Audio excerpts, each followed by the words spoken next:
مستيات بيتنا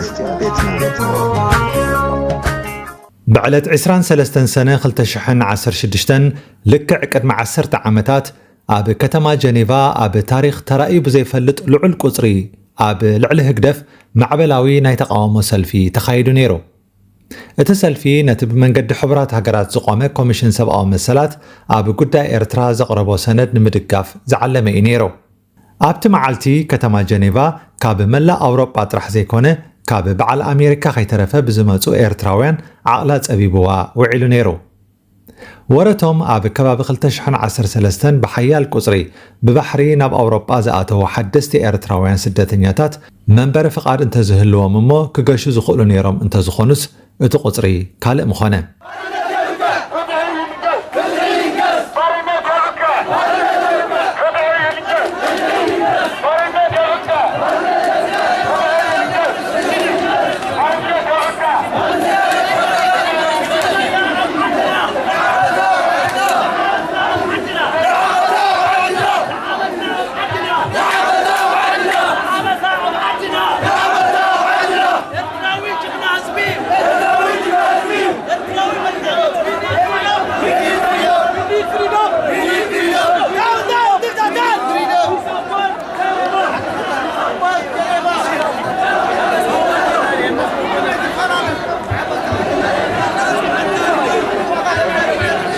እታ ሽዑ ዝነበረት መርማሪት ኣካል ኣብ ኤርትራ ፍርሕ እምበር ሕጊ የለን ዝብል ኣስታት 500 ገጻት ዝሓዘ ንግፍዕታት ህግደፍ ዘቃልዕ ሰነድያ ኣቕሪባ። ካብዚ ንድሓር በብእዋኑ ኣብ ጉዳያት ሰብኣዊ መሰላት ኤርትራ ብሕቡራት ሃገራት ሓድሽ ፍሉይ ራፖርተር እናተተክአ ክሳብ ሎሚ ይቕፅል ኣሎ። እቲ ናይ መወዳእታ ፍሉይ ራፖርተር ሱዳናዊ ዶክተር መሐመድ ባቢኬር እዩ። ንሱ ካብ ተዋሂቦ ፀንሐ ዕማም ንምውራድ ኣብ ዝሓለፈ ወርሒ ናይ መወዳእታ ጸብጻቡ ኣቕሪቡ ነይሩ። ኣብ መደባትና ከም ዝተኸታተልኩሞ ከዓ ሶፊያ ተስፋ ማርያም ካብ ኣሜሪካ ንስርዓት ህግደፍ ንምሕላቕ ኣብ ጀኔቫ ተረኺባ ነይራ። ስርዓት ህግደፍ እዚ ነገር እዚ ደው ይበለለይ ምባል ካብ ዝጅምር ሓያሎ ዓመታት ተቆፂሩ ኣሎ። ሕቡራት ሃገራት ግን ደው ከብሎ እኹል ምኽንያት ኣይረኸበን። ካብ ዝተበጊሱ ከዓ ሚኒስተር ወፃኢ ጉዳያት ዑስማን ሳልሕ ትማሊ ረቡዕ ዕለት 1 ሐምለ 2026 ኣብ ኤርትራ ንዝርከቡ ዲፕሎማሰኛታት ኣብ ዝሃቦ መብርሂ ፍሉይ ራፖርተር ንምስሊ ኤርትራ ኣብ ምድዋን ከቢድ ጉድኣት ከም ዘውረደ ገሊጹሎም ኣሎ። እዚ ዝቕፅል ዘሎ ጎስጓሳት ኣብ ወግዓዊ መጋበያታት ሕቡራት ሃገራት ዝንቡዕን ዘይሚዛናዊ ትረኻ ብምፍጣር ኣብ ልዕሊ ውሽጣዊ ኩነታትና ዘንጸላለወ ዘይቁኑዕ ዓለማዊ ርድኢት ብምስናዕ ከቢድ ዕንወት ኣውሪድ እዩ ክብል እውን ሚኒስትር ወፃኢ ጉዳያት ኤርትራ መግለጺ ኣውፅዩ። ኣብቲ ኣብ ኣስመራ ዝተኻየደ ኣኼባ እቲ ጉዳይ ኣብ መንጎ ኤርትራን ሕብረት ኣውሮጳን ንዘሎ ዝምድና ክሓላልኾ ከም ዝጸንሐ እውን ዑስማን ሳልሕ ገሊጹ። ኣብ ዝሓለፈ ወርሒ ጸብጻቡ ንቤት ምኽሪ ሰብኣዊ መሰላት ሕቡራት ሃገራት ዘቕረበ ፍሉይ ወኪል መሐመድ ዓብድሰላም ባቢኬር ኣብ ኤርትራ ዘይሕጋዊ ማእሰርቲ ምስዋርን ሕማቕ ኣተሓሕዛ እሱራትን ዝርከብዎም ከበቲ ግህሰት ሰብኣዊ መሰላት ይፍጸሙ ከም ዘለው ገሊጹ መንባሩ ይዝከር። ዑስማን ሳልሕ ነቲ ሙሉእ ዓለም ዝፈልጦ ግፍዕታት ህግደፍ ንዲፕሎማሰኛታት ኣኪቡ ሓሶት እዩ ክብሎም እንከሎ ብቐሊሉ ከኣምንዎ ኣይክእሉን። ምክንያቱ እቶም ዲፕሎማሰኛታት ኣብ ውሽጢ ኤርትራ እዮም ዘለው።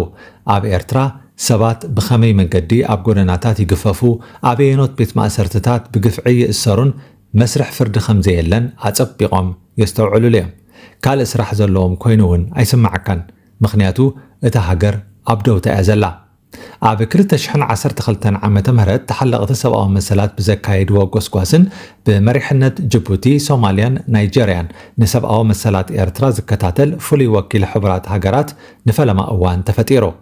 ኣሜሪካ፣ ብሪጣንያን ሃገራት ሕብረት ኣውሮጳን እውን ነቲ በተን ኣፍሪቃውያን ሃገራት ዝቐረበ እማመ ሙሉእ ደገፍ ሂበናኦ። በዚ መሰረት ማውሪሻዊት ሼላ ኪታሮት ፈላሚት ፍልይቲ ወኪል ብምዃን ንኹነታት ኤርትራ ክትከታተል ቤት ምኽሪ መዝነት ተዋሂብዋ። ኣብ ግንቦት 2013 ኣብ ዘቕረበቶ ፈላሚ ጸብጻባ ኣብ ኤርትራ ዘይሕጋዊ ምርሻንን ምስቃይን ዝርከቦ ሰፊሕ ምግሃዝ ሰብኣዊ መሰላት ይካየድ ከም ዝነበረ ኣቃሊዓ። ሼላ ኪታሮት ሰመዚ ኤርትራ ናብታ ሃገር ኣትያ ከተጻሪ ፍቓድ ስለ ዘይሃብዋ ጸብጻባ ብቐንዱ ኣብ ምስክርነት ኤርትራውያን ስደተኛታት ዝተመርኮሰ እዩ ነይሩ።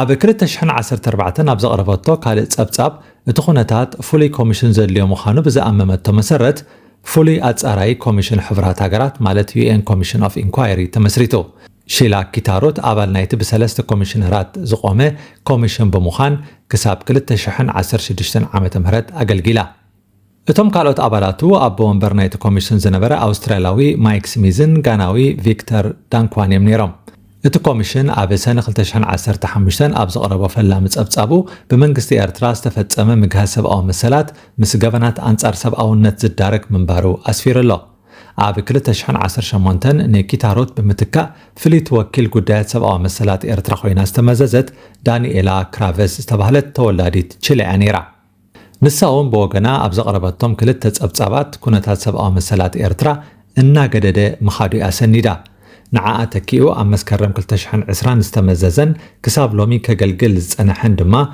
سوداناوي دكتور محمد عبد السلام بابيكيري أبز حلفة شدشت عامتات أبز قربهم تصابات منجست إرترا أبلع زيجاتاتو زي حجاو مرشان سكيات مسوار زيجاتات مجهز سبعوي هيمانتاو أمنتن نتعنت برسن كمون جدود عسكرنا يفتسم كم زلايو كقالع صنيحو سرعة قدف عمتاوي مزنة اتفولي وكيل كيحدث حيال قسقاساتن مقوتاتن كقربكوا أنت تصنحه أي سلطان كلهم بتنفوليات وكيلات كقربوا تصنحو تصابات أبتا هاجر جزءات حقي خمزي الليم زقلصو ني إرترا بزي قوامن هاجراوي مرجان نعل 35 عامتات زمرح زول إسياس نتي أبش حنت شعات 293 زقامة مسجاجر هاجراو بايتو كاب كلت شحن كلتن أتحيزو بمفراس زخونة تحتاتنت زيبلو ملكاو سرعة مسريتو مهلاو يفلت أبز أوانزي هقدف مزنتنا يتفولي وكيل سبقا مسالات إرترا كيحدث أب جنيفان أسمران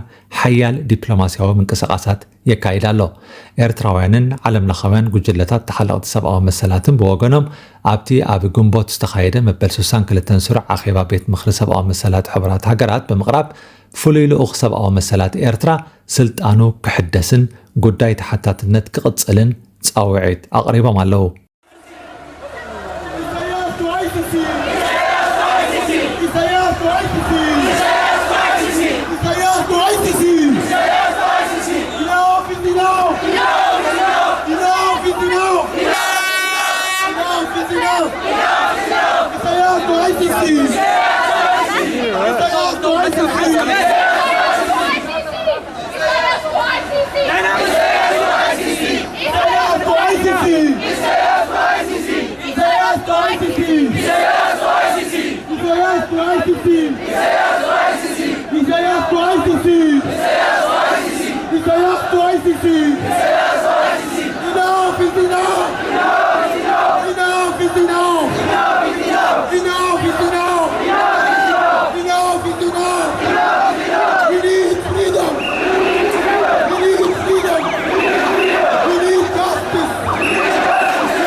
مستيات بيتنا